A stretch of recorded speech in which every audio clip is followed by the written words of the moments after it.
दोस्तों इस वक्त मैं सिंध के एक शहर टंडोलयार में हूँ और मेरे साथ मौजूद हैं खालिद मकसूद कायम खानी।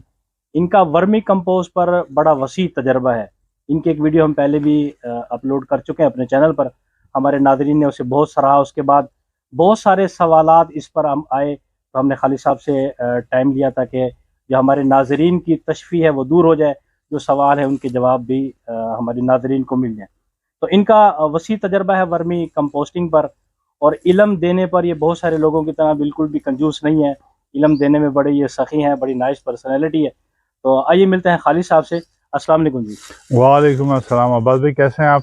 अल्लाह का शुक्र जी, आप कैसे हैं? खैरियत से हैं? अल्हम्दुलिल्लाह। अल्लाह आपका बहुत शुक्रिया, आप टंडोलार आए और बहुत खुशी हुई इस बात की। अच्छा खालिद साहब, मैं सबसे पहले आपसे ये सवाल करूंगा, आपको वर्मी कंपोस्ट पर काम करने का ख्याल कैसे आया? अब्बास भाई, अब हम देख रहे हैं कि दुनिया ऑर्गेनिक की तरफ जा रही है और केमिकल से पीछे हट रही है।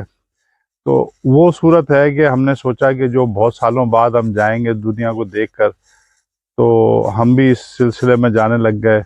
दूसरा, हमें हर सीज़न में तकलीफ़ होती है, कभी यूरिया शॉर्ट है, कभी डीएपी शॉर्ट है, तो ये माफियाज हो गए हैं। अब आहिस्ता आहिस्ता हम वर्मी कंपोस्ट बढ़ाते चले जाएंगे, अपनी केमिकल फर्टिलाइज़र को कम करते चले जाएंगे, तो हमारा उसमें मुआशी फ़ायदा भी रहेगा और इंशाल्लाह ताला ज़मीन की इस्लाह भी रहेगी। और आहिस्ता आहिस्ता जब लोग सोच रहे होंगे कि ऑर्गेनिक पे जाएं, तो उस वक्त तक हम काफ़ी आगे अल्हम्दुलिल्लाह जा चुके होंगे। जो हमारे साथी काम कर रहे हैं हमारे साथ मिलकर, वो सब ऑर्गेनिक पे जा चुके होंगे। अच्छा खालिद भाई, एक बात जो हमारे व्यूवर की तरफ से भी आती है और एक जनरल सवाल सा है, लोगों के पास गोबर है तो वो डायरेक्ट गोबर ही अपनी बन्नी में क्यों ना डाल दें, इतना वर्मी कंपोस्ट पर ही क्यों काम करें? देखिए, गोबर इससे पहले इस्तेमाल करते रहे हम, अच्छी चीज़ है गोबर, लेकिन उसके कुछ डिसएडवांटेजेस भी हैं। एक तो उससे ज़मीन के अंदर दीमक बढ़ती है।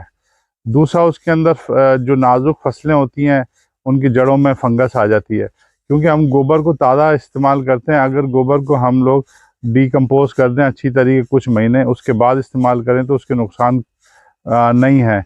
लेकिन जो वर्मी कंपोज है वो तो समझे कि बहुत ऊपर की चीज़ है। इसको कह लें कि दुनिया में इसको ब्लैक गोल्ड कहते हैं। देखें, गाय भैंस जो है वो कई मन खाती हैं, उस कई मन खाने के बाद जो है वो गोबर देती हैं, तो वो गोबर थोड़ा होता है। इसी तरीके से इस गोबर को जो है, हमारा जो रेड विगलर असिनिया फर्टिला जिसका नाम है, और ये ऑस्ट्रेलियन ब्रीड है, गोबर को खा के उसको डिकम्पोज करके अपने एंजाइम्स उसमें शामिल करता है, उसमें ग्रोथ हार्मोन्स आ जाते हैं। उसके बाद जब ये हमें देता है प्रोड्यूस करके, तो जितना ये खाता है उसका 40% हमें देगा। बहुत आला किस्म की खाद होगी। अच्छा, अगर हम वर्मी कंपोस्ट अपने एग्रीकल्चर लैंड में, क्रॉप्स में या प्लांट्स में यूज़ करते हैं या होम गार्डनिंग में, तो इससे क्रॉप को, फसल को क्या फ़ायदा होता जी, सबसे पहले तो ये देखें कि इसके फवाइद फसल के अलावा ज़मीन पर भी हैं। फसल में हमें जो डायरेक्ट मिलता है उसकी यील्ड अच्छी हो जाएगी, उसके ऊपर अमराज कम आ रहे हैं जो अभी तक हम देख चुके हैं, और पत्ते नरम हो जाते हैं, सब्ज़ा उसके अंदर बहुत अच्छा आ जाता है। केमिकल फर्टिलाइज़र को अभी, क्योंकि हमारी ज़मीन इसकी एडिक्शन में है, तो हम इसको फ़िलहाल कम कर रहे हैं, ज़ीरो पर नहीं है, और आहिस्ता आहिस्ता हम इसको कम करके ज़ीरो पर भी लेके जाएंगे। तो फसल के अंदर इसके फ़वाइद ही फ़वाइद हैं। साथ ही इसके अंदर जो हमारे मेन चीज़ है सॉइल, अगर हमारी सॉइल अच्छी है, यानी कि मिट्टी अच्छी है, तो हर फसल भी अच्छी होने लग जाएंगे। अगर हमारी मिट्टी कमज़ोर है तो फसल भी कमज़ोर होगी। तो वर्मी कंपोस्ट डालने से आपकी ज़मीन नरम हो जाती है। इसके अंदर चूंकि कार्बन मैटर्स, ऑर्गेनिक कार्बन बहुत ज़्यादा है, तो आपकी ज़मीन की इस्लाह बहुत तेज़ी के साथ होती है, और ज़मीन में जो भी इसके मौजूद हैं माइक्रो और मैक्रो न्यूट्रेंट्स, वो फसल अपटेक करती है, उसको अवेलेबल फॉर्म में लाती है। और इसके अंदर पैराटोपिक लेयर बनती हैं इसके इस्तेमाल से, जिसकी वजह से ज़मीन में नरमी आ जाएगी और वट रखने की, यानी कि नमी रखने की सलाहियत काफ़ी बढ़ जाएगी। और इसके अंदर जितने भी माइक्रो मैक्रो न्यूट्रेंट्स हैं ज़ाया नहीं होते। जो हमारे केमिकल फर्टिलाइज़र में पौधे ने लिए वो तो ले लेता है, बाकी जो है कुछ हवा में ज़ाया हो जाता है, कुछ ज़मीन में ज़ाया होकर हार्ड पैन बना लेता है। इसके अंदर अल्हम्दुलिल्लाह अल्लाह ताला ने इसको ऐसा बनाया, इस ब्लैक गोल्ड को, कि ये कुछ भी ज़ाया नहीं होता, ये पौधे को आहिस्ता आहिस्ता लगता रहता है। है? अच्छा, अब ऑप्शन ये आती है, फार्मर हमारा वर्मी कंपोस्ट पर आता है, उसके बाद दो ऑप्शन है, या तो खुद वर्मी कंपोस्टिंग खुद करे या तैयार फार्म में वो मार्केट से ले ले। तो आखिर फार्मर तैयार फार्म में वर्मी कंपोस्ट छोड़ के अपनी वर्मी कंपोस्टिंग क्यों करे? देखिए, फार्मर है ना, वो पहले ही पिसा हुआ है।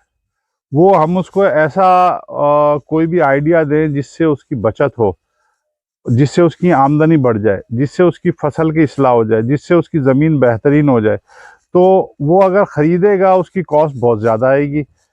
और फार्मर के पास आम तौर पर गाँव गोठों में गोबर दस्तयाब होता है। सिर्फ उसको जो है सीखना है, ये कैसे बनता है, कि जो कि 2-4 घंटे में एक आम आदमी समझ जाता है कि ये काम मुझे किस तरह करना है।